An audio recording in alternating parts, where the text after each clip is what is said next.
Hello one and all, Jasper here, and today's video is a bit of an experiment.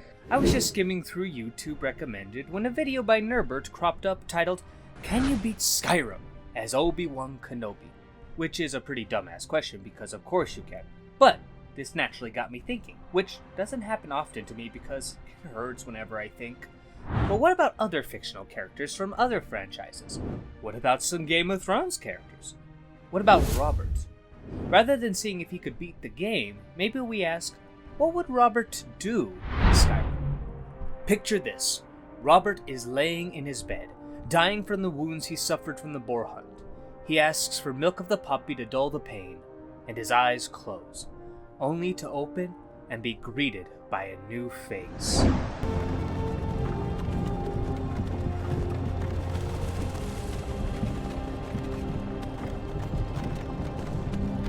Hey, you're finally awake.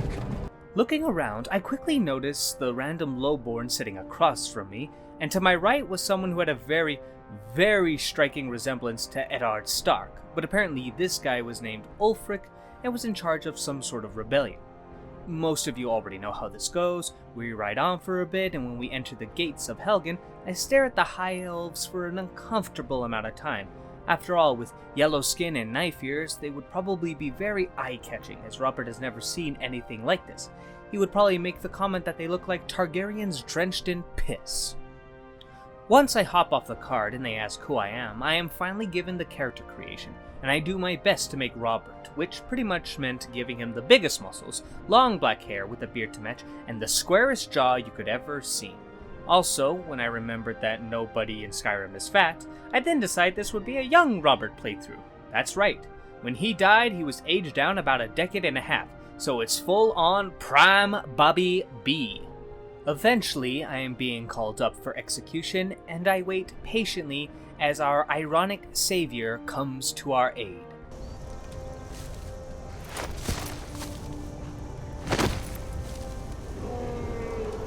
What in oblivion is that? Sentries, what do you see? It's in the clouds!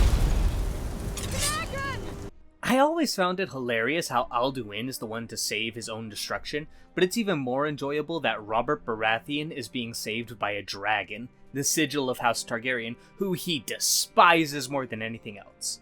Either way, though, now free to run around, I naturally begin to book it, double-checking to make sure Ulfric really isn't Eddard, and head up the stairs to make my escape. From here, I just sprint until we get to the option to choose to go with Ralof and Hadvard. And it really wasn't a difficult decision. I agree that objectively the Empire is probably closer to being the good guys, but I don't think Robert would care considering just a minute ago they were about to lop his head off for no good reason. Once my binds were cut, I quickly put on the pathetic armor of a dead man and wield his crappy axe. From there, I escape Helgen by showing why women are second-class citizens in Westeros, somehow putting her armor on, running through the area, hacking people to pieces with my axe until I was lucky enough to find an actual weapon on another dead Stormcloak, a warhammer. Now this is starting to feel like Robert. I then try my best at lockpicking, but I don't seem to quite get it, and continue on with my escape. I keep marching on, killing Imperials, squashing some arachnids, skinning a bear, until finally I make it outside into the great, wide world. Now free, I proceed to just run, not interested in hearing what Ralof had to say and following the path laid out before me. When I made it to the stones, I picked the warrior because, duh, and take a side path so I could clear out a mine of bandits. It was here I first ran into a furry and was taken by surprise, so much that I just froze and looked at it. No doubt Robert would be quite stunned to see a bipedal cat, but once it's clear this cat means me harm, I summon my inner Robert and pound that pussy. Bashing and smashing my way through the rest of the bandits in the area, I make my way out and eventually make it to Riverwood. Heading over to the local smith, I sell all the bits of armor and weapons I had been gathering from the recently deceased, and use my newfound wealth to purchase all the items I needed in order to forge Robert's warhammer. And I gotta say, though Robert is likely not the most skilled smith, he did a fine job recreating his hammer here. Now, with a proper weapon, I could spend the rest of my gold on what really matters, some alcohol. I then knocked back every single one of my drinks, though after so much drinking, I'm afraid that things got a little rough around the area, and Robert was kicked out of the tavern. No longer welcome at Riverwood, I begin simply following the path laid out in front of me. Traveling along, I did some hunting, but when I came across some Imperials escorting a prisoner, I got a little angry when I remembered that these were the same bastards who tried to kill me just an hour ago. After I'll smash it with a hammer! I strip the bodies naked and keep on walking. Squeezing in a little more hunting, I keep going down the path when I see off in the distance a very tall man causing some problems. For a moment I thought that it might be Gregor Clegane, but once getting closer, it was obvious that not even the mountain would be this large. A group of warriors was dealing with this giant, and so I assisted them, and once the giant fell, I was congratulated by easily one of the most beautiful women in this game. She spoke about the companions, a group of warriors, though more accurate would be to call them sellswords, and given how little Robert knew about this world, it seemed like the best place to start. Finally making it to Whiterun, I make a beeline straight for Jorrvaskr, the location of the companions, and walk right in, where I am greeted by two women getting into a fistfight. I think it's safe to say that Robert is going to fit in just fine. Traveling down the stairs, I make my way to Vilkas and Cadillac and ask if I can join, and to make a long-winded response short, they said yes. Of course, I had to show them what I could do, which pretty much meant that I had to demolish Vilkas, because he wanted to know how hard I could hit. He said he could take it, and to my surprise, he did. Not many could survive 3 blows. After that, I was given an errand to run, naturally because I'm the new guy, gotta earn your keep, pick on the new blood. So I had to take a sword and give it to the smith to sharpen, after which the smith tells me don't be anyone's errand boy, only to give me an errand. But since it involved the beautiful Lady Elea, I was more than happy to do so. I handed over the shield, and when she heard about how I embarrassed Vilkas in training yard, she made the comment that she would love to go hunting with me, and with my incredibly high IQ, I deduced that what she was of course talking about was sex. To which I responded with, I would love to go hunting with you. Once I was taken to where I would be sleeping, I got my first actual job from the companions, and it was a fun one, clearing out a bandit hideout. I, of course, told the group I would handle it and be back by lunchtime. It was a little bit of a trek to get all the way over to the bandit group, but once I was there, it was easy to clean up the riffraff outside guarding the walls. It was inside that things got a little more difficult. I was taken by surprise as one of the bandits was shooting fire from their hands, heating up the armor and doing an incredible amount of damage to me. Luckily, I had been hoarding some of this red liquid and was able to chug a few bottles so that I could power through the pain and dismantle the bastards bit by bit. I then looted the area and made my way back to the companions to let them know about the job going well. After relaying this information, I was soon told that Skjor had some work for me, and when I went to speak with him, I was brought up on the shards of Wuthran and how we need to gather all the pieces. I head over to Farkas, who is to travel with me, and we begin the time-consuming journey that everyone watching is lucky that I can just cut it out. Once we make it to the ruins, I am surprised that the first enemy we come across are fucking zombies. Maybe there is some truth to the stories that is going on beyond the wall. If Robert ever makes it back to Westeros, he's definitely going to be increasing the funding that the Night's Watch is getting. Continuing on, Robert accidentally gets himself locked in a cell, and Farkas is jumped by several Silverhand members, aka renamed bandits. Farkas reveals himself to be a furry and mauls them all to death, running off to find the switch to free Robert.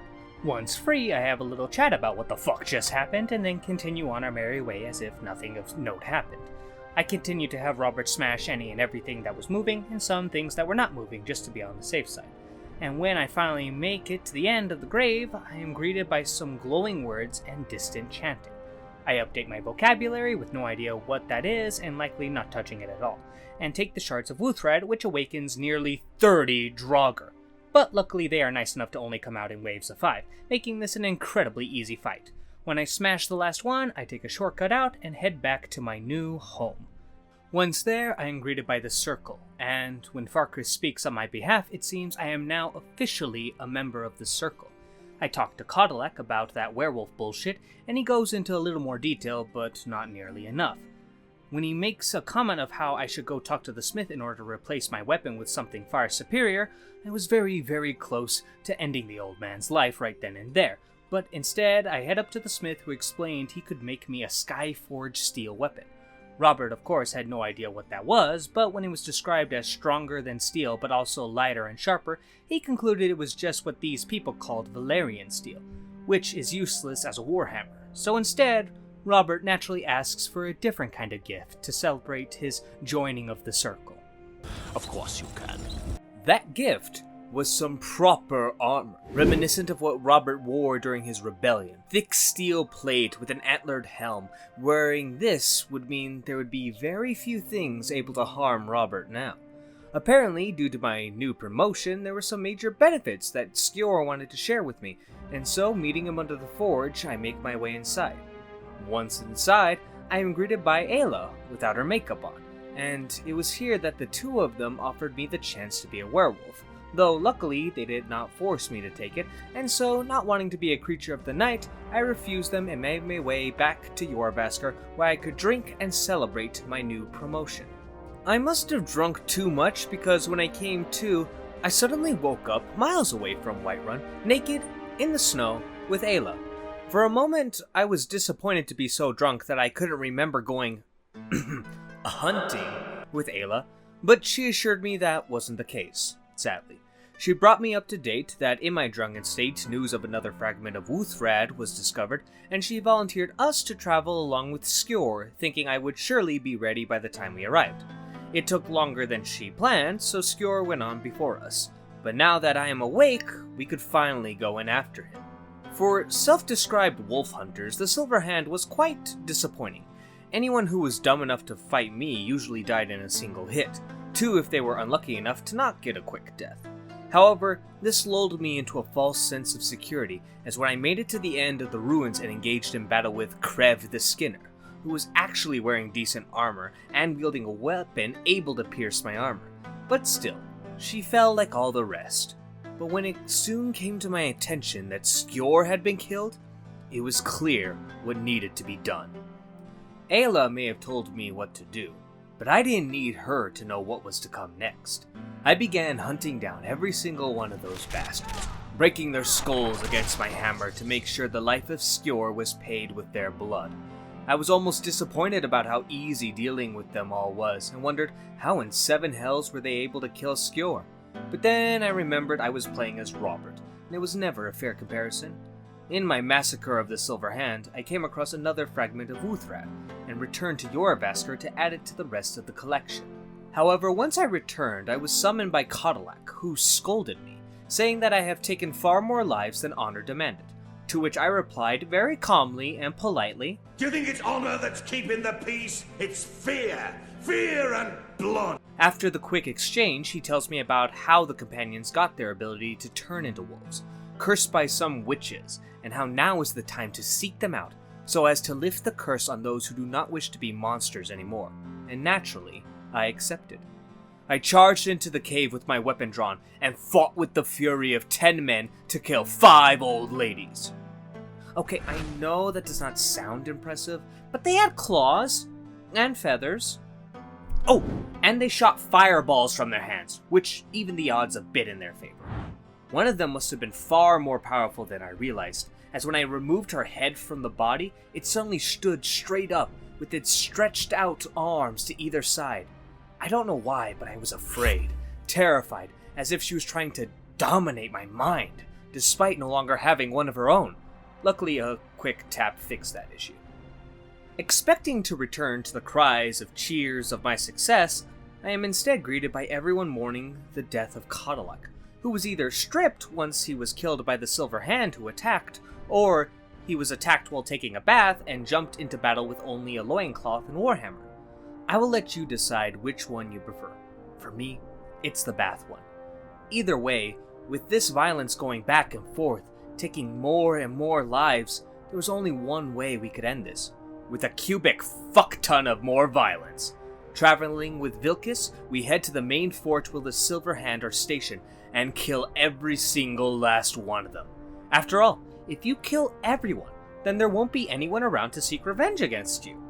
We also came across a werewolf, who I thought we could just let out and he would run free, but apparently he could tell I was not a werewolf and tried to eat me, so we had to put him down like Old Yeller. Arriving just in time for Cadillac's funeral, we are able to give him a proper farewell. There was a small bit of sadness seeing the old warrior burn to ash, unable to be cured of the curse and thus unable to go to the afterlife he desired. Meeting up with the rest of the circle under the forge, the topic was broached that even despite Cadillac being dead, he could still be cured. And so, the decision was made to travel to Ysgramor's tomb to cure the old Harbinger. Oh, and Wuthrad was made, but I don't care. I already got my badass hammer. I don't need a racist axe. Now, at the tomb of Ysgramor, it was a simple matter of giving the axe to the statue and charging in to face some of the greatest fighters to ever become a companion. And god damn it, was it disappointing. It got to have something to do with them being dead in spirit, so not as solid, not as dense, but I clobbered my way through all of them with little difficulty. I think the spiders might have possessed a bigger threat. Either way, we make it to Cadillac's ghost, who talks about hiding from some devil wolf guy or whatever, and we cure him by roasting an old lady's head. A red wolf begins to come out, so me and Ayla bonk it till it's dead. Man, if only cancer was that easy to cure, huh? Speaking to Cadillac one last time, I am then officially named the new Harbinger. When we get back to Jorrvaskr, a celebration had to be made. Naturally, there'd be plenty of food to eat, but more importantly, there'd be ale and wine to drink, which, of course, Robert would indulge in quite a bit. And this would naturally lead to exactly where you think it would. What are you doing? What are you doing? You're nothing! After the drunken sparring, Robert decided now would finally be the perfect time to take Ayla up on her hunting offer. And so, walking up to her, he asked if the offer was on the table. When she said yes, they of course made their way to the new quarters. Though Robert, wanting to be a gentleman of course, made sure that she had protection.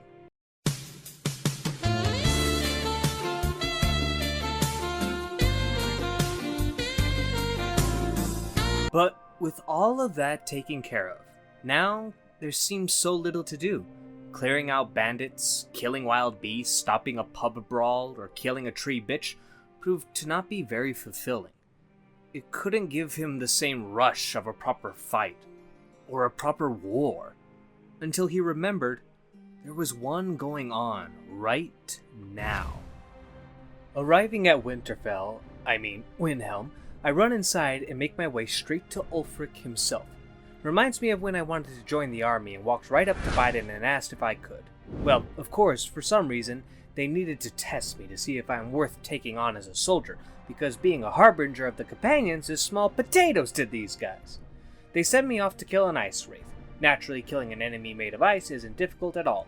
Iron Hammer beats ice. When I return, I am accepted into the Stormcloaks and am given my first task to help the rebellion. Get Ulfric a new hat. Getting really tired of running and walking everywhere, I decide to buy a horse because even if you all won't see the long boring journeys from place to place, I can at least make it easier for myself and my editor when going through all this useless footage. And it still took 5 entire minutes. I do eventually make it to the ruins and am greeted by Galmar, and the asshole does not tell me how he was able to make it here before I did. I also reunite with Ralof, but nobody cares. We charge in with reckless abandonment and clobber our way through any Imperials we come across. That is, until we come across a pathway that seems like the perfect place for an ambush. I don't like the perfect spot for an ambush. Now, we all know just how sneaky Robert can be, so I find a second path. I expertly... oh shit, they already saw me. Not being a coward, I decide not to sneak around and charge in with my hammer drawn, smashing my way through the enemy. After that, it's a matter of solving puzzles, which means just running around the room until you find a lever and then pulling it, or looking at the key that has the combination to the door. Legions were soon replaced by zombies, and our expedition continues as normal because it doesn't matter who's on the other end of my hammer. They will all soon have a very quick reunion to the ground when I start swinging. This includes the wight that happens to be wearing the hat that we're after. And once I turn him into bone dust, I rip it off the corpse of the corpse and make my way out, taking it to Ulfric. Now he has a stronger claim to the throne or whatever. And we can get to easily the best part of this quest, the Siege of Whiterun. Since Jarl Balin had yet to choose a side, I give Ulfric's ultimatum. You are either with us or against us. After speaking to his advisors, the Jarl makes the worst choice he possibly could have, and chooses to side with the Empire. With this decision finally made, I relay the news to Ulfric, and it's clear what needs to be done. Take the city of Whiterun. It was a decision that I had some issues with, since my companions lived in it, but they themselves have chosen neutrality, and speaking on their behalf, Ulfric agreed that it would be wise to stay clear of your Vasker, though in truth I'm guessing he didn't want to risk encouraging the companions to fight alongside with the Empire. Now, satisfied that my family would be safe, I meet the army outside Whiterun, and after Mormont Wannabe gave his incredibly long speech, I charged in ahead of everyone else. There was this possessed horse outside, but luckily it seemed to have no interest in meddling with us mortals, so I kept going ahead, smashing my way through the defending forces, lowering the gates for the slower soldiers to charge in after me, and with them by my side, we carve our way to the Cloud District, where we face against the Jarl, though it isn't much of a fight, as a single shout was all it took to send the enemies running, and once he surrendered, Whiterun officially belonged to the Stormcloaks. Yet that was only one hold. There were still 4 more that needed to be taken. This is where the Civil War takes a bit of a nosedive in my opinion, and now we are tasked with liberating Falkreath, and to complete that we need to assault a fort and free some prisoners. Shit. This is another stealth mission. You all know how this goes. We try to sneak, get spotted, and then run in with our weapons drawn, bonking everyone who stands in our way. This leads to Falkreath being captured, and now we are then free to take on the Reach, a name quite familiar to Robert, though these lands are quite a bit different. Either way, this time we are told we have to get into Markarth and convince an advisor to support our cause, which is ludicrous. I am a pretty notable warrior who practically single-handedly took Whiterun. Surely they would notice me. Anyways, I just walk in with no one taking notice, except for that random guy who I killed for drawing a knife, and since the guards didn't seem to care, I just kept walking. Once in the keep, I poke around a little bit, trying to sneak around and failing miserably, till I said fuck it, and just went into the room in order to find something to blackmail my target. Once shown the info I have on him, he tells me about a shipment that we can attack in order to get more resources for the war. With this new information, I come across Ralof. Are there like only 4 people in this army who actually do anything? Anyways, he happens to be chasing after the wagon that I'm going after, which, good to know that everything I just did was completely fucking useless. Anyways, he has the perfect plan of attack, taking out the scout as we line up the archers and rain hell on them. I instead tell him to give me half a minute, and then I go kill them all, and then just let the cargo be taken off. I gotta get through this shit as fast as possible after all. My editor charges by the minute. Next up was a proper fort attack, and I'll be honest with all of you, I greatly prefer these to the rest of the Civil War quests. It's lazy, it's basic, it's copy and pasted, but damn it, my monkey brain just loves clobbering these bastards. It's the same kind of joy you get from playing whack-a-mole. Do kids these days even know what that is? Either way, I play the best game of my life until the fort is under our control, making the entirety of the Reach ours. After that, I am tasked to intercept a courier who has a secret message. So, wham, bam, thank you ma'am, next mission. Luckily for me, it's another fort attack, as that was all the preparation we needed to get things underway. It goes how you would expect. I smash the gate down single-handedly, killing the Imperials with my left hand and the bastards with my right. And once the final blow was struck, it meant that the fort was ours, and the lands around, like so many before, were now under the control of the Stormcloaks. 3 down meant there was only one region left, the capital of Skyrim, Solitude. Thank the 7 that there was no beating around the bush or sneaking around. I had one easy task, take this fort, and like all the others that came before, it fell to my hammer, as did any soldier who chose to stay on the front lines. But with this victory, we could now march on the capital itself. When I arrive, I listen to Ulfric give his speech, knowing that victory was assured at this point. Fear neither pain nor darkness, for Sovngarde awaits those who die with weapons in their hands and courage in their hearts. Calling this a battle would give the Imperials more credit than they deserved. All they were good at was catching my hammer with their heads and chests. Finally, we make it to the military heart of the city, where General Tullius and his right-hand lady lay waiting. The daft woman thought she could best the 3 of us. She was wrong, of course. Tullius naturally tried to intervene, but it was all pointless. With the head of the snake properly cut off, peace could finally come to Skyrim. And naturally, since Robert was pretty much the only reason the Stormcloaks had won, he of course was rewarded greatly. Ulfric decided to name Robert as Jarl, and also allow him to choose any of the recently conquered regions. Feeling a little homesick, it only seemed right that Robert would set up shop in Falkreath. The constant rain and storms would be a good fit for him, and the banner resembled his own from Westeros. Of course, we all know that peace wouldn't last long in Skyrim. With the Empire and Aldmeri Dominion, it seemed that Robert would have quite a lot on his plate in the coming years. Well, I hope you all liked this video, trying to experiment a little and see what sticks and what everyone enjoys. This was a nice little one-off for me, but I don't know if I'm the guy to make this a series.